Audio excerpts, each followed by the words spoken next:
some pretty weird triggers. And back when I used Twitter, I'd see people listing things like Fall Guys or baked beans or happiness or Dream the Minecraft YouTuber as trigger warnings. Okay, maybe the last one is fair, but I used to kind of roll my eyes and think, how did these people actually manage to make it through life, being triggered by the little beans from Fall Guys? And then I developed severe PTSD from Elvis Presley, and I understood. Okay, yeah, maybe I am being a bit goofy here, but it's just to mask the pain, really.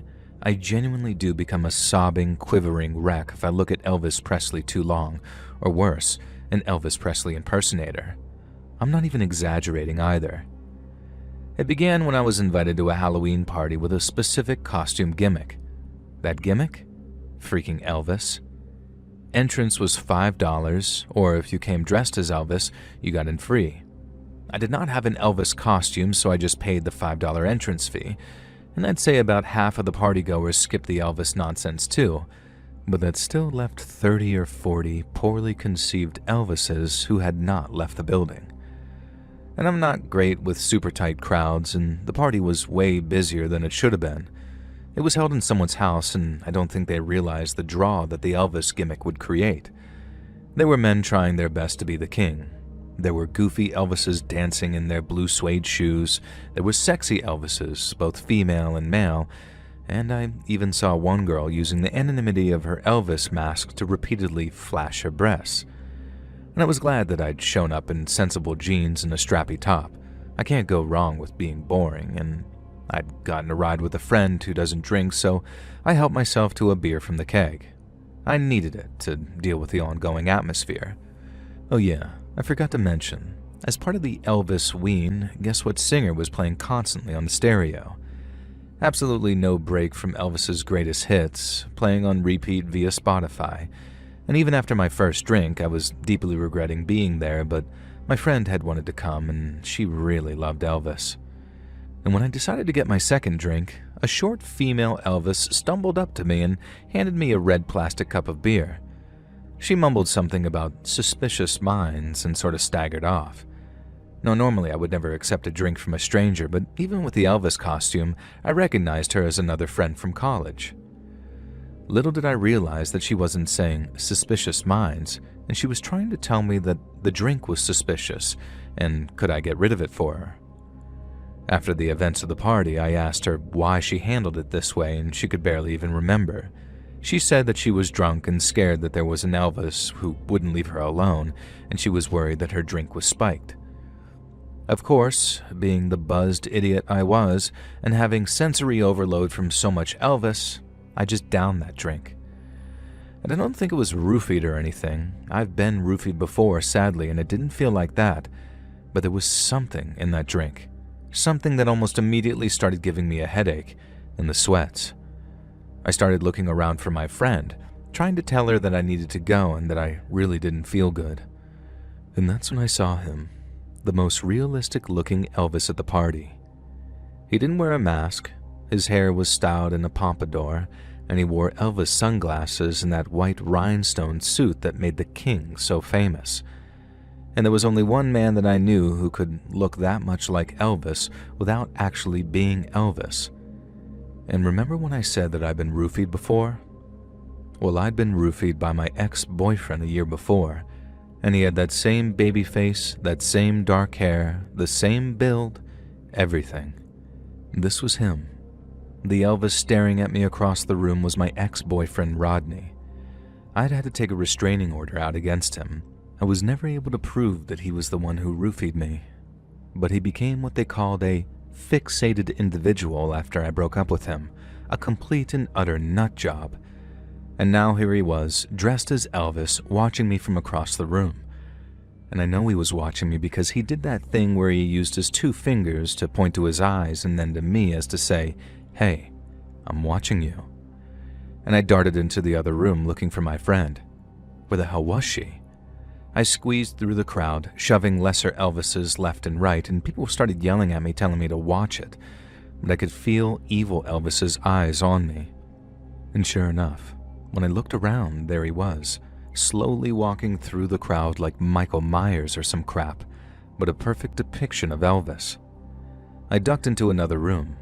What was this house, I thought? Why were there so many rooms and so many people dressed as Elvis? Was this even real? Or the drugs from the drink playing havoc with my system? I couldn't really tell in the moment, but I knew that I had to get out of there.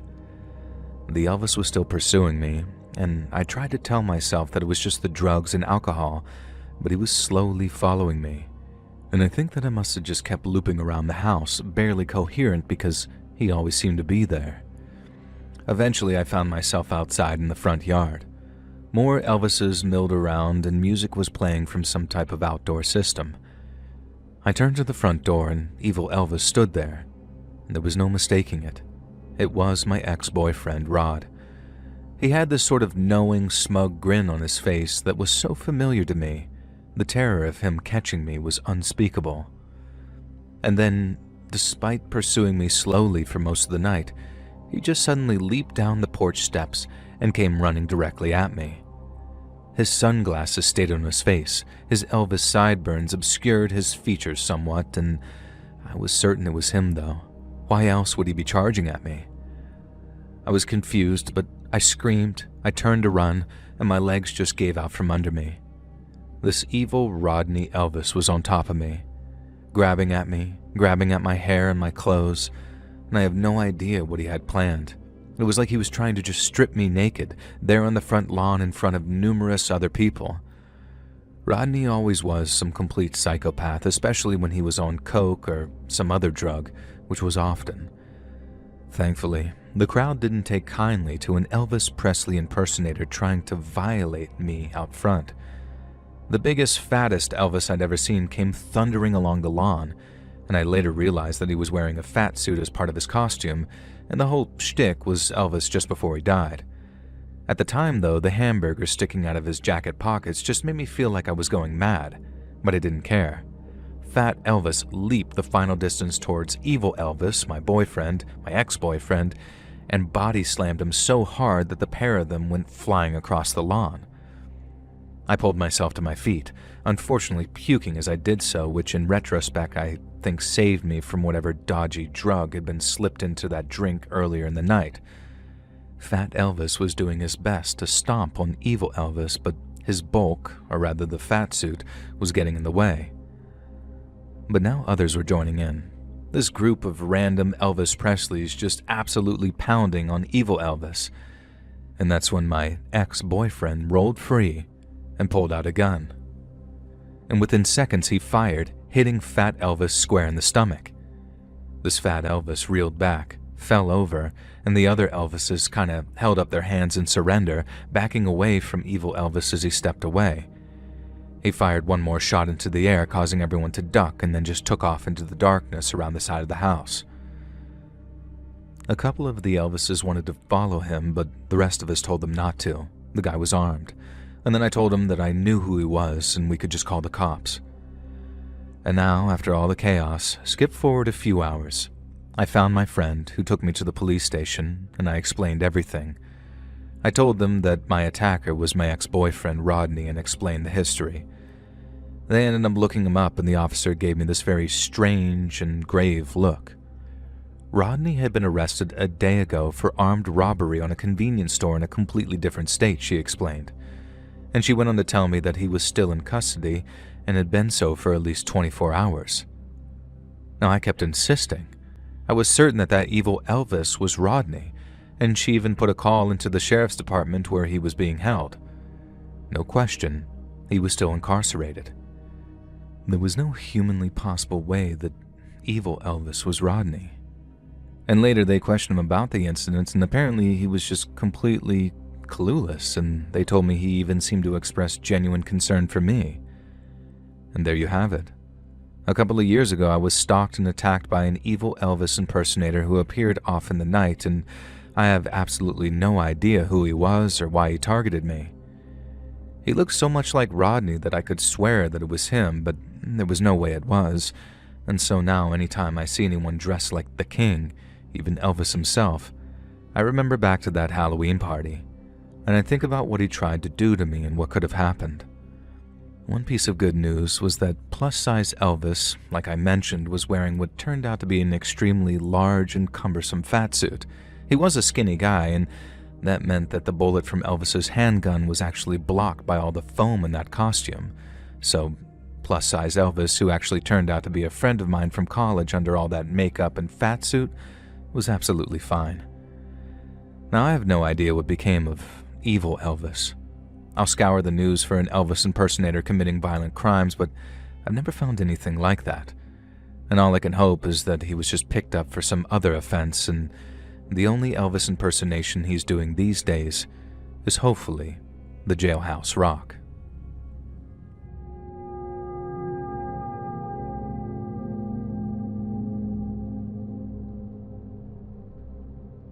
When I was in college, a friend of a friend threw a small Halloween house party. Nothing too wild, just the usual decorations, costumes, punch, apple bobbing, and vodka, the usual. And when we arrived at the party, the center of the living room couch had been taken up by a werewolf. Now, I'd never seen a werewolf mask like it before. It was like something out of a movie. And you would swear that it was a professional prop. His snout looked wet. His maw was glistening with saliva, and his werewolf hair looked genuinely real, and his eyes, man. I had no idea how he even saw out of the mask's eyes. But they were fully realistic eyeballs, just incredible. And this dude was just sort of sitting there in the middle of the couch. If it hadn't been for the fact that he only wore a mask as part of his werewolf costume, I might have assumed that he was a prop. But below the mask he wore a sort of Hawaiian t-shirt and chinos. He had thin, knobby legs, these dirty sneakers, and on his arms he had tattoos that looked suspiciously like prison tattoos. And I figured they were just sort of drawn on, like it was some werewolf character that I didn't know about. Now, I'm not a big werewolf guy, so I figured that I couldn't ID the particular werewolf that he was dressed as. And occasionally, one or two of us would sit next to him and try and talk to him. But man, the dude stayed in character the whole night. At first, he just let out this sort of wheezing growl, and after a while, he'd just sort of stare forward silently. And the party went on, and the werewolf continued to sit there. We began to speculate who he might be. And eventually, it hit. He was our friend Josh, and this was exactly his MO. Last Halloween, he'd come dressed as a mannequin and stood in the corner for an hour before finally moving and scaring the crap out of us. So if it was Josh, we wanted to leave him and see what he'd do. Surely he had a big scare planned for us. Josh did have a big scare planned for us, in fact.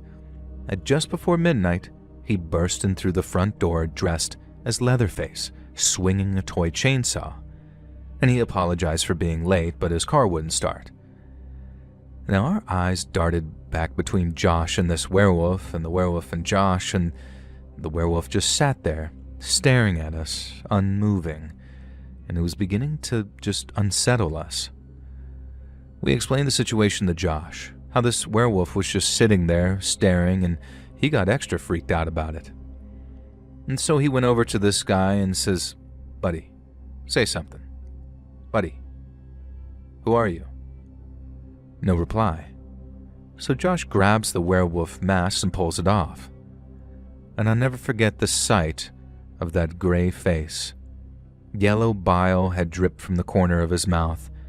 His sightless eyes stared at nothing, and he was clearly and obviously dead.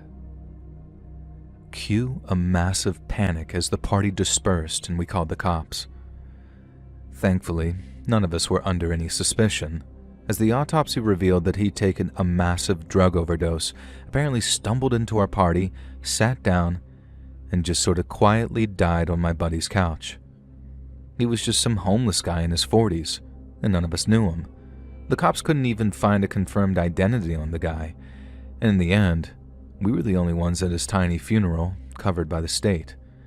And for whatever reason, this old homeless guy had decided to pump himself with a cocktail full of drugs, put on the most realistic werewolf mask I'd ever seen, and come to our party to die. The least we could do was just give him some kind of send-off. I still don't know his real name or why he chose our party to end his life, but I still think about him sometimes, and I hope that he's in a better place, living his best life and howling at the moon. In the late 1970s, two drifters crossed paths and discovered a shared darkness that should never have met. Together, they roamed California's quiet roads, searching for victims who would never be seen again. What they carried with them was ordinary: tools, chains, tape. But what they did with them became the stuff of nightmares. Hear the full story over on my true crime channel, Saturn Soul, all linked down below.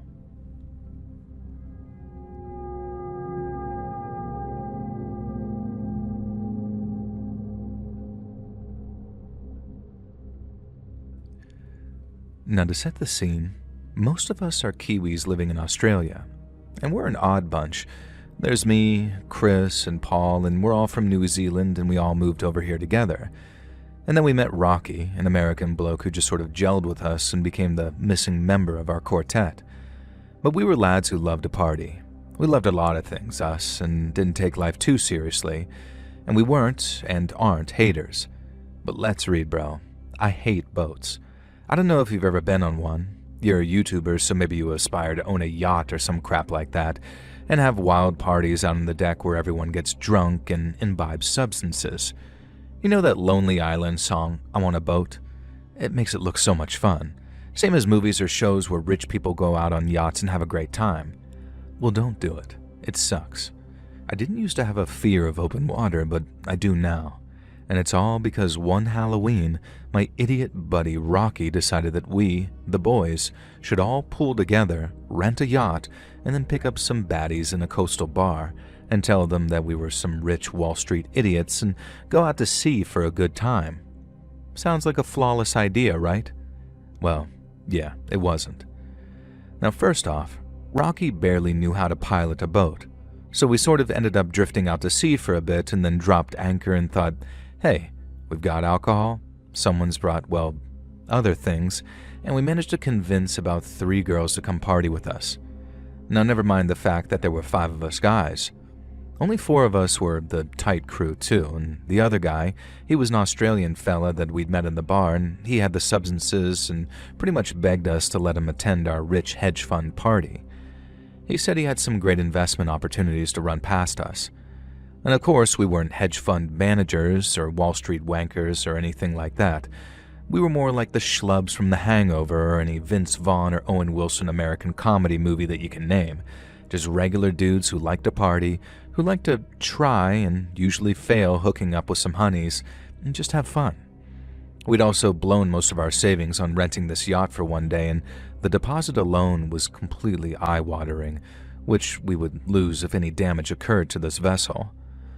And so basically the 4 of us were all a bit jumpy about getting too drunk or wrecked, especially when the Australian guy, who we'll just call Barry, started breaking out the baggies.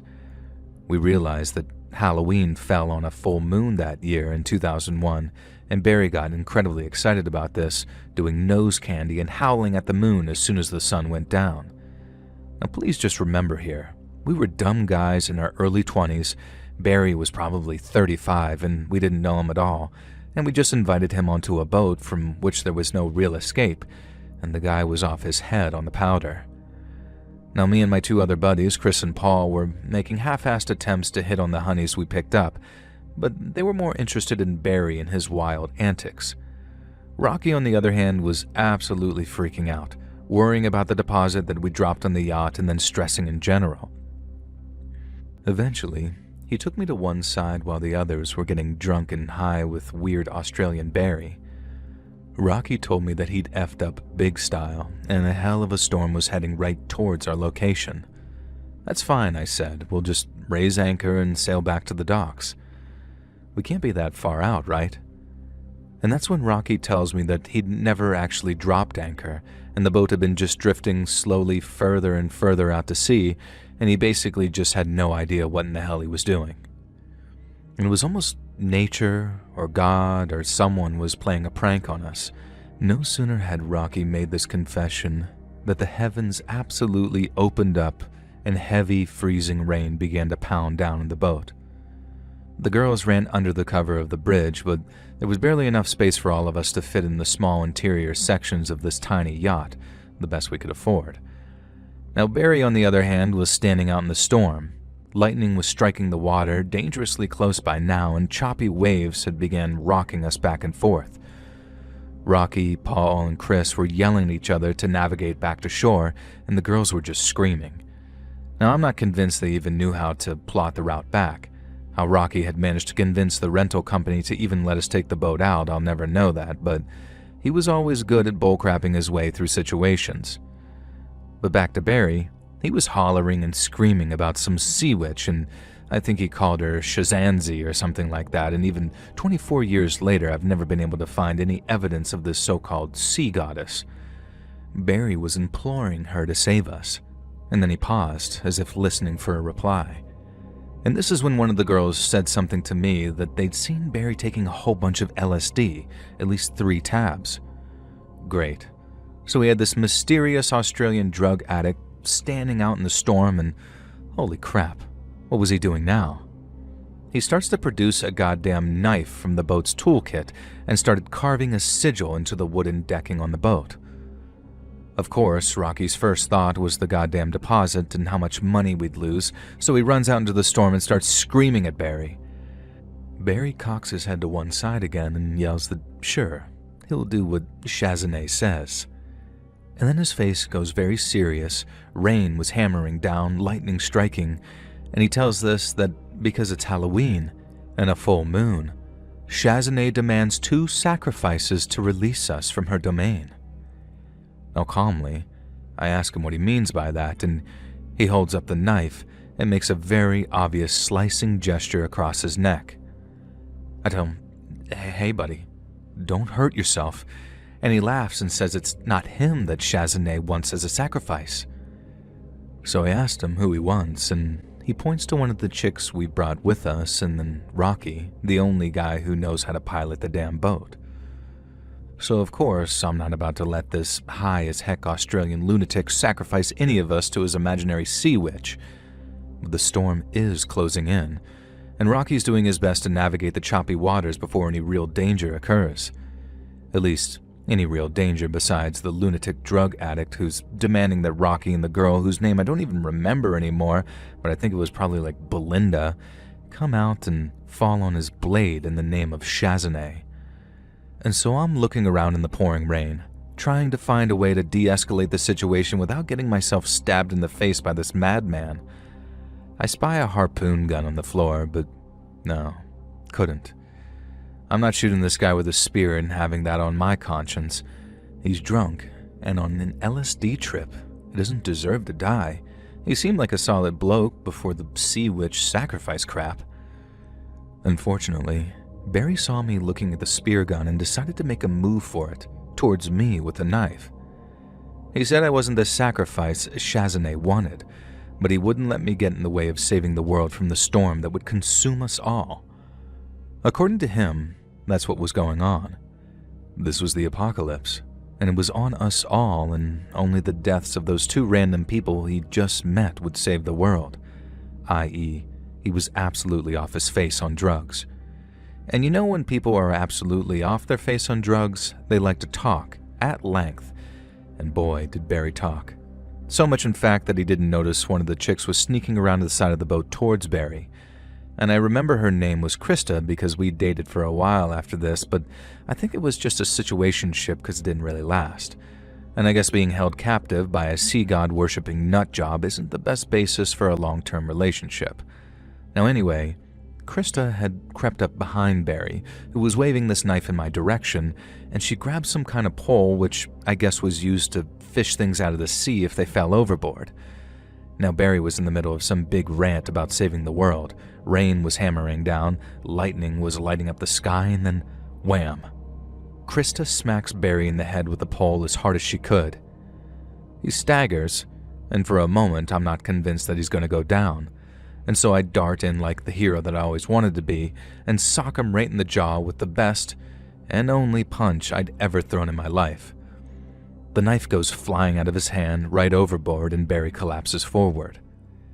Now quickly, the others, apart from Rocky, who's still trying to steer the boat away from the storm, all come running. They'd found some rope and some other things to secure Barry, and we tie this lunatic Aussie up in the back of the boat and somehow, thankfully, Rocky managed to guide the boat back into the quay. We're expecting cops to be waiting on our return or the Coast Guard or someone, but it was a bit of an anticlimax.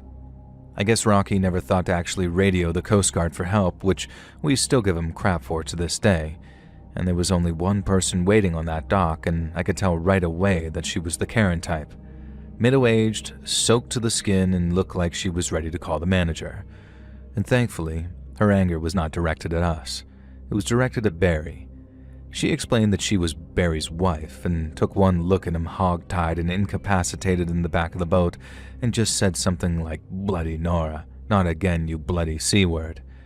And before we could even protest, she just climbed on the boat, slapped Barry around in the face 6 ways from Sunday until he woke up, and then sort of marched him to a nearby car, throwing him into the back. Now I was kind of shocked to realize that she was driving a Bentley, and a pretty nice one at that. We thought she was going to do a runner, and one of my buddies was already writing down their registration plate. But then Karen came back and was surprisingly apologetic. Her excuse? Barry was having some type of midlife crisis and liked to party. We tried to explain that he'd been threatening to sacrifice a couple of us to some sea witch, and Karen just shrugged and said, yeah, he gets a bit weird on Halloween and on a full moon, so she quote-unquote wasn't surprised. Like, okay, lady, this guy sounds like he really isn't safe in modern society, maybe? But he wasn't our problem anymore, at least not when Karen pulled out her checkbook and wrote us a very sizable check to cover the damages that Barry had done to our boat, and any other trauma that we'd actually suffered. Now we're talking a 5-figure amount here, more than enough to buy our silence as much as I'm ashamed to say it. And we made sure to plead with Karen to get her husband some help, and she kinda implied that it was an uphill struggle, but they were trying. And then she said that maybe we could join them on their boat sometime, because Barry's not normally like this, I guess. Well, I'd hope not. And she gave me her card, and while we never did take her up on the offer, with no desire to ever see these weirdos again, I did look them up a few years later and realized that we'd been in the presence of a couple of very rich people. So in our quest to impress some hot chicks by pretending we were rich enough to own a boat, we discovered the reality of having the kind of money that turns you into someone like Barry. And after that, I've spent the next 20-odd years feeling perfectly happy that I'm just a lowly mechanic in a small Australian town. And the guys drifted apart, but sometimes we still message on Facebook and talk about the time we were almost sacrificed to an imaginary sea witch during a storm on Halloween. We barely even tell other people the story because it sounds so bat-crap crazy that we usually can't be bothered to even try convincing people it's true. But I figured, hey, I'm getting on in years, so I'll just post it to you, and maybe it'll serve as a cautionary tale for anyone else who randomly decides to rent a boat and sail into a storm during a full moon on Halloween night.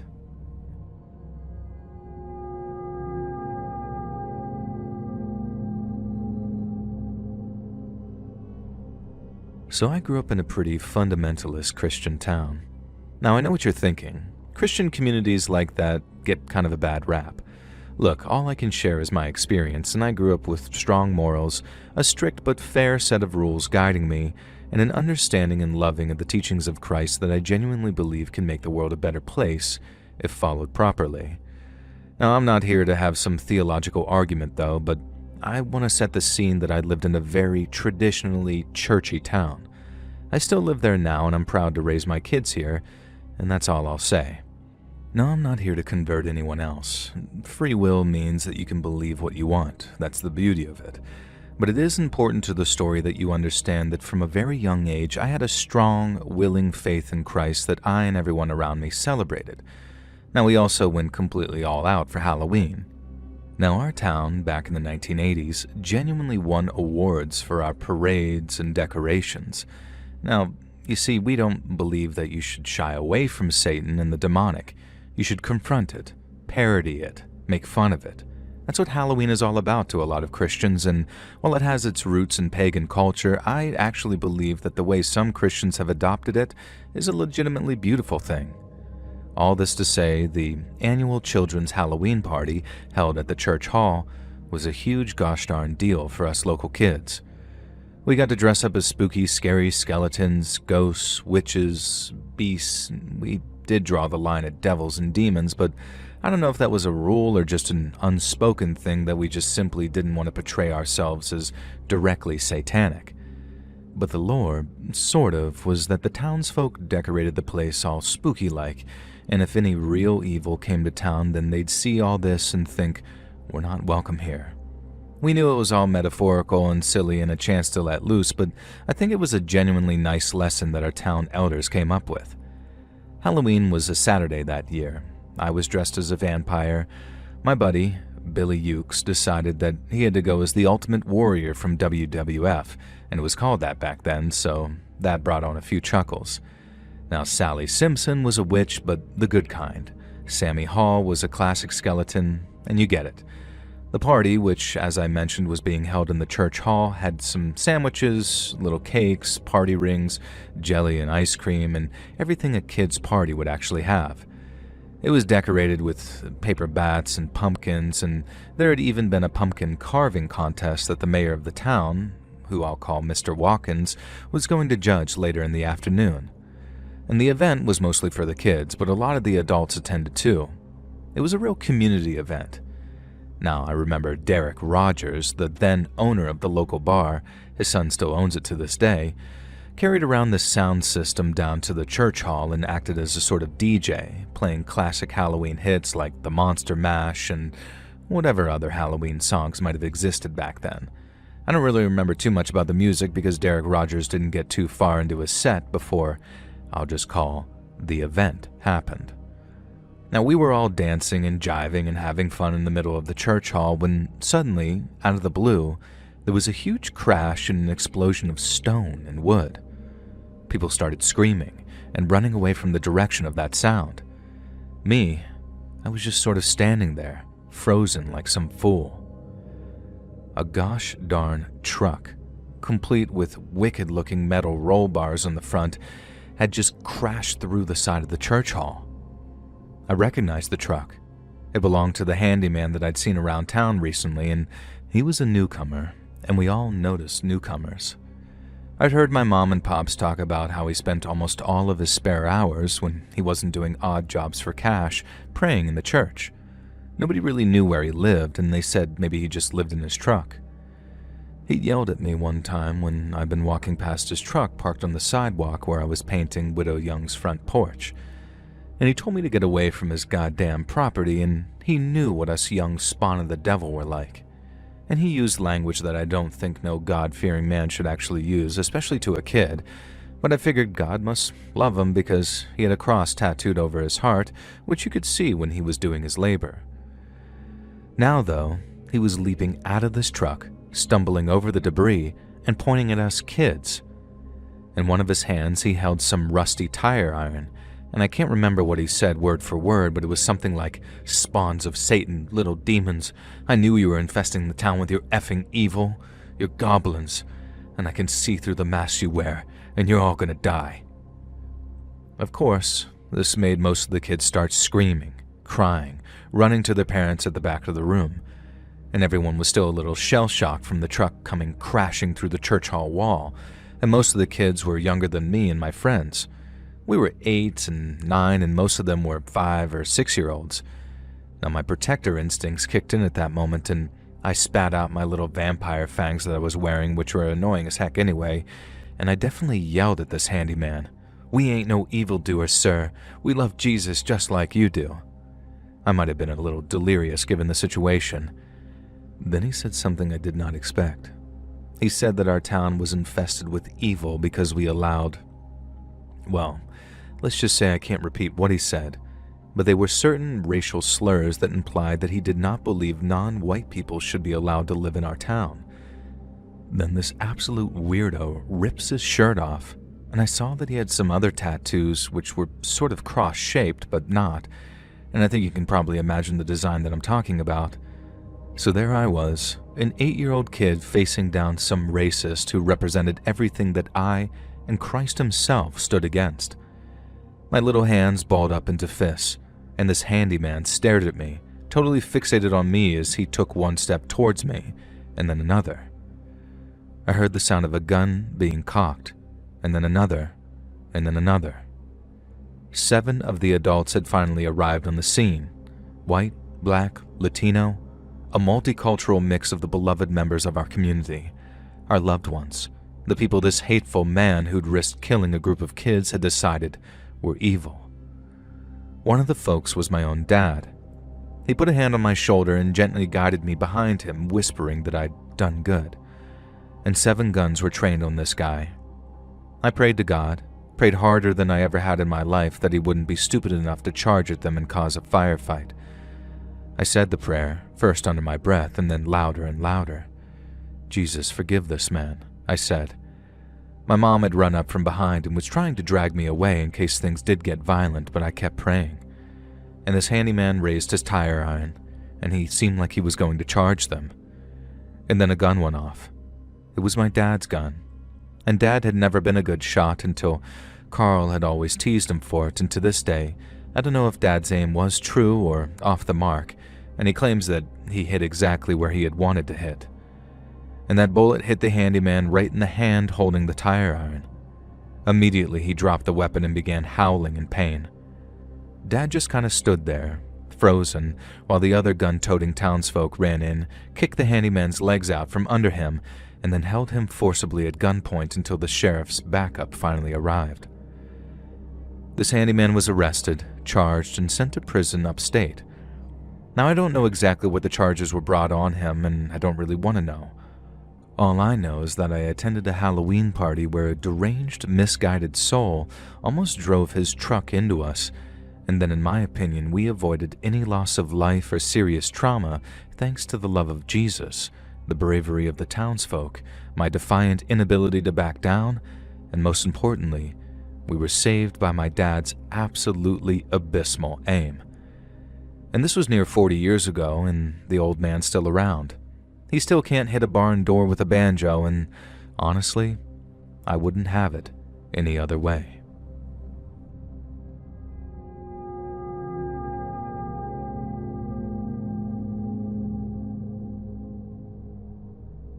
I didn't have any plans to celebrate Halloween this year.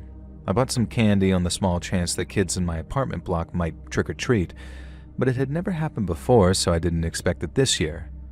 Not only that, I was working late at the office, and by the time I began the walk home, it was past 10 at night. Now, usually I get a taxi, or these days an Uber, but it was Halloween and the streets were pretty busy. It felt safe enough to walk the few blocks home, or so I thought anyway. And there were crowds milling about in costume in the streets where my office used to be, so I sort of mingled among them for a while, making my way to the next block. I expected the festivities to be continuing on that block, but no. It was like it had been completely and utterly abandoned. Wherever the crowds were headed, it wasn't this way. Well, that was fine by me. I hurried down this darkened commercial street, my heels clacking against the pavement, the only sound echoing around the darkened buildings. And then I heard footsteps behind me. They were slow, methodical, and in perfect time to my own steps. Anyone who's ever walked home alone at night will recognize the sound. It's the sound of being followed. So I sped up, and I couldn't risk looking over my shoulder. A large man was walking behind me, and there was no doubt that he was following me. When I stopped, he stopped, and when I sped up, he sped up too. I hurried to the end of the block and stopped, looking for a direction to turn, and that's when I saw him pointing at me. He seemed to be wearing black gloves, and I could barely see his face, but there was no mistaking it as a threat. His pointing spoke volumes, this, "I'm coming for you and I'm going to get you." And that's when I remembered the crowd on the other block. I tried to recall which direction they'd been heading, and I thought that I could cut through to wherever they were going if I went right. Now, not caring, I kicked off my heels so I could run easier in my stockinged feet and sprinted down to the next street. And the further I got, the more I realized that I could hear the sound of music and partying. But behind me, I could hear the thundering sound of these footsteps behind me, and the stalker was clearly following me still. Thankfully, I was fit and fast and worked out regularly. He was a big man, and I was confident that I could outrun him. And I was right. I burst out into a throng of masked demonic figures, and hot damn, I'd forgotten that my city's debut Halloween parade was happening this year. We'd never done it before, a big street party with floats and performers and all sorts of stuff like that. And holy crap, this was the perfect place to lose my pursuer. I pushed through the crowd, not caring if I was disrupting people. Nobody seemed to care as they were all partying and dancing around the parade float that was currently driving down the street. On it were dancing skeletons and corpses popping out of coffins, and the creepiest song I think I'd ever heard in my damn life was playing from the speakers. And then the worms crawl in, the worms crawl out, something, and you'll be the first to die were the lyrics. And for the first time I genuinely wondered if I'd fallen asleep at my desk and was dreaming that I was in some horror movie. But someone knocked into me, sending pain through my shoulder, and I realized this was very real. Not only that, the man who'd been following me was now creeping down the side of the hearse float. I started to run again, heading towards the end of the parade, and crashed straight into a group of college-aged guys spilling one of their beers all down their front. Now, I quickly started to apologize and explain that I was being stalked by a man who actually was going to hurt me, and I thought that they would help me. Instead, they just began tugging at me, demanding that I pay for their drink. One of them tried to grab my purse, and another, clearly off his face drunk, pulled me to him and asked for a kiss. Now, I'd run from one danger straight into another. These young men were clawing at me, snatching at me, and all I could do was scream for help and try and batter them with my purse. I cracked one of them in the side of the head, and he yelled out in pain, but by now, the parade float had reached us and the music was just blaring. The worms crawled in, the worms crawled out, I remember. And then, from atop that float itself, some beefy, muscular skeleton started yelling, and he was screaming at those guys, asking what the hell they thought they were doing. And he starts to jump off the moving float and coming towards us. He was clearly a big guy, and so were the other skeleton figures who had joined him. They'd been performing on the parade float, but as soon as they saw these drunk frat bros assaulting me, they leaped to my defense, thankfully. Now these boys scattered into the crowd, yelling and just making vague, drunken threats. I thanked the skeletons, and they explained the direction the parade was going and the quickest route that I could take to get back to my area of the city. It was only a couple of blocks away, and I'd just gotten turned around and lost in all the confusion. The Halloween decorations and party equipment made the area look almost alien, and so I made my way home, and I was almost at my apartment block just a building or two away when something caused me to stop and turn. The stalker. I'd completely forgotten all about him, but he was stood there at the end of the street, a hood covering his face, one black glove held out, pointing at me. Our eyes were meeting, or at least I think they did, and I could barely see his face under the shadow of that hood. And then he began to run, charging straight at me. I turned around and fled as fast as I could to my apartment door, swiping the security key and diving inside and slamming the electric door behind me. The night guard looked up at me in surprise, and I blurted out what had just happened. And together we watched and waited for that stalker to appear in front of the door, as at the same time the night guard called the cops. The stalker never showed up, though. For whatever reason, he stopped following me just before he reached the building. We called the cops, and they checked what little CCTV footage there was on the route home, but with all that Halloween parade and the dark costume the stalker was wearing, the best they got was some blurry shot of me running down the street pursued by some dark shape. And to this day, I have no idea who that stalker was. I've never seen him again, and this was almost 6 years ago now, and every single day I expect to see him following me. I never walk home alone anymore, and I never attend Halloween parades either. Both events on the same night get me a little nervous, and Halloween can be genuinely terrifying, and not always in the ways you expect.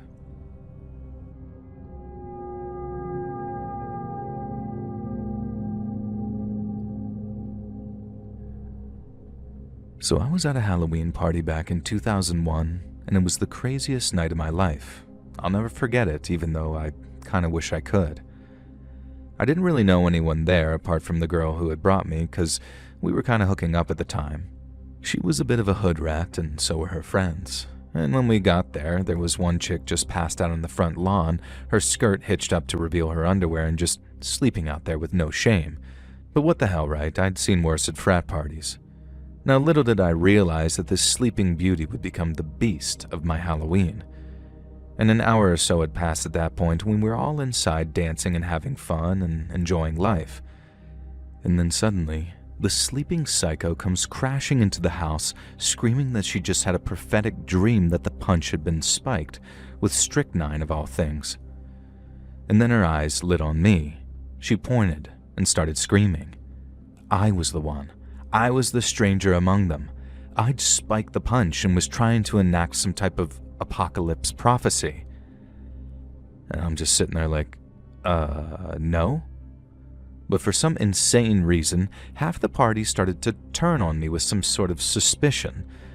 And someone yelled that they thought the punch had tasted a bit strange, and another person had shouted that they'd seen me pour something into the bowl. Of course, none of this damn crap had actually happened. I'm not Jim Jones. I was just there for a good time, but half the party didn't seem to be having it. And then the other half decided to come to my defense, and of course this was all insane. It was just Glenda, who was always making up conspiracies and did actually have mental problems. So then this big fight broke out over me while I'm there ducking and dodging and diving to get away from this group of absolute idiots.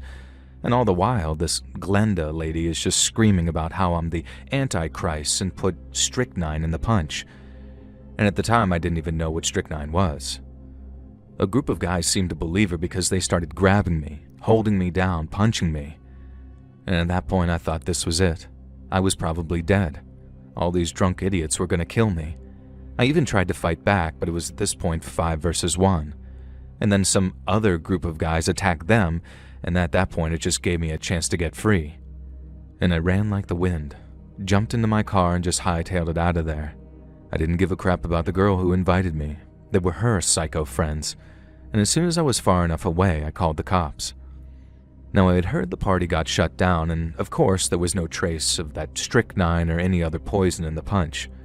And I never spoke to any of them again, and I never wanted to. It was the most pointlessly and terrifying night of my life, and I have to be honest, I've avoided Halloween parties or really any parties ever since, especially the punch.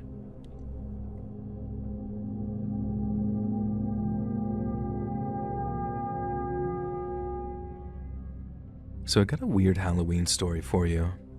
My buddies and I were on the way to a haunted house attraction that doubled as a Halloween party.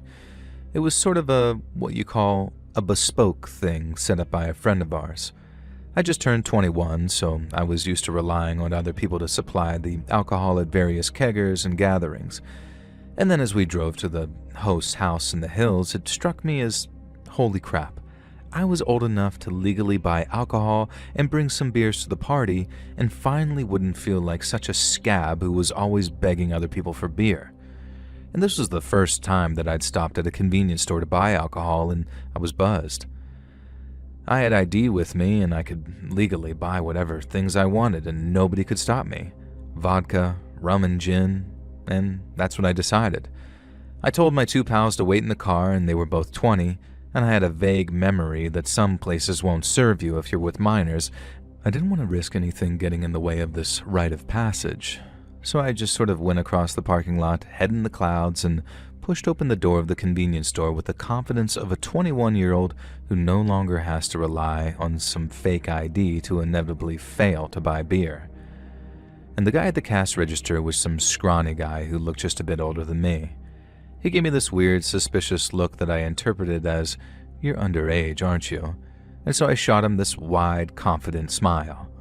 Fair enough, I thought. I do have kind of a baby face, so I snatched up a basket to fill with my legitimately gotten gains, and I decided to take my time, browsing the snacks, and maybe I'd buy some Funyuns or Takis or some other snacks for my buddies and I. Beef jerky, that was good, and into the basket that went. Candy corn, that was always a Halloween staple too. And I look over my shoulder at the cashier and he seemed to be sweating profusely. He wasn't looking at me though, he was just looking at the mirror in the corner that reflected all of the store. I followed his gaze. My heart at that moment absolutely sank. Crouched down an aisle away from me was a man wearing a balaclava and clutching what seemed to be a shotgun. Immediately I realized what had happened. He'd been in the process of robbing the store when we pulled into the lot, and I just sort of walked into the middle of some stick-up. Instead of turning me into bloody paste, the guy had clearly decided to hide behind some stacks with his shotgun pointed at the clerk as a warning. And the clerk asked me if I'd found everything I needed, clearly trying to encourage me to pay and get out, and to call for help. I went along with it, telling him that, yeah, I was done. And there was clearly a tremor in my voice, though, and in my own head it sounded like I was pooping bricks. I glanced up at the reflective mirror and saw the gunman beginning to stand up. Oh God, I thought he had clocked me. And I saw his black masked head appear over the aisle, and he did, in fact, clock me. He told me to move to the front of the store. His voice was muffled through that woolen mask, and I obeyed, just trying not to pee myself. And I have no idea why, but I kept hold of my basket of groceries the whole time. The gunman stepped forward, gesturing for me to stand behind the store clerk so we were both within range of that potential shotgun blast. And this was it. I felt like I was going to die. I said a quick prayer and hoped upon hope that my buddies in the car had somehow noticed what was going on from the vehicle and called the cops on their cell phones. All I had to do was just stall for time. "What's brought you here today, buddy?" I remember asking the gunman, and it was the first thing I could think to ask. A dumb question, and he knew it, and I could tell that he was pretty frustrated as he replied, telling me that he was here to rob the place, obviously, and I figured maybe I'd try and appeal to his human side. "I'm just here for the spirits," I said. "Going to a haunted house. I thought I'd pick up some spirits for the festivities." And the guy was wearing a black mask, but I swear I saw him go pale. His eyes were widened, and I had no idea what I'd said or done to affect him so much. And then he asked me, "This place has spirits?" I was baffled. Of course it did. It was a wine and spirits and liquor store. And the gunman's eyes were darting around and the shotgun was shaking in his hands. And that's when I had the dumbest revelation of my life. He thought I meant freaking ghosts. He thought I was here to recruit actual dead spirits to come with me to a haunted house. And then he asked me if they speak to me too, if I hear their voices calling to me, because he does. He said the spirits told him to come here today and rob this place. At that point, I just winged it. I told him that's what they're like here. They're trickster spirits. They're trying to corrupt him so the devil could claim his soul. And this was my job to guide them to a nearby haunted house where they could be at peace. Now, I was rambling, just making up any crap I could think of, because from the way his hands were shaking, it looked like he was buying it. I told him that he shouldn't give in and shouldn't listen to the voices. He told me that he usually takes medication to keep the voices quiet, but he hadn't been able to afford it for a while, that his dealer was out of town. Great. So this guy was suffering from probably heroin withdrawals and hearing ghostly voices, and had a shaking, sawed-off shotgun pointed directly at us. And suddenly, I heard distant sirens getting very quickly closer. I didn't look out, I just continued to pray that the cops would de-escalate the situation before he could fire off a shot. And what happened next, I cannot explain. To this day, I have no explanation for what happened. A bottle of vodka fell off the shelf. It just sort of fell off and smashed onto the ground behind the gunman. Now, the rational part of me knows that he must have knocked it when he was ducking down back there, or maybe it was just sort of poorly stacked, but late at night, when I have flashbacks to this hostage situation, I can't help imagine a spectral figure giving that bottle a little nudge. I know that didn't happen, but it was a miracle nonetheless. At that moment, the gunman whirled around at the sound of the glass breaking, and when he saw it was a bottle of spirits, he let out a scream that I swear could have woken the dead. And then, oh my God, this is the part that I wish I could forget. I heard a gunshot, and the gunman's head exploded. He'd put the sawed-off into his own mouth and pulled the trigger.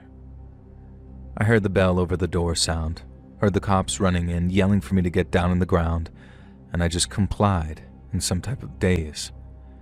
My ears were ringing from the sound of the shotgun blasts, and there was blood and all sorts of stuff all over and on me, and to this day when I look in the mirror, I'm convinced that I haven't washed all of it off. Later, we discovered that the gunman had some history of some pretty severe mental illness and drug use. He'd been in and out of facilities his entire life, didn't receive remotely the appropriate mental health care, and he turned to heroin to drown out the voices, and when that all dried up, those voices came back, and all it took was for me to mention spirits and an ill-placed bottle to end his tragic life. We never did go to that haunted house party, and I've never celebrated Halloween since. I think I'm haunted enough as it is.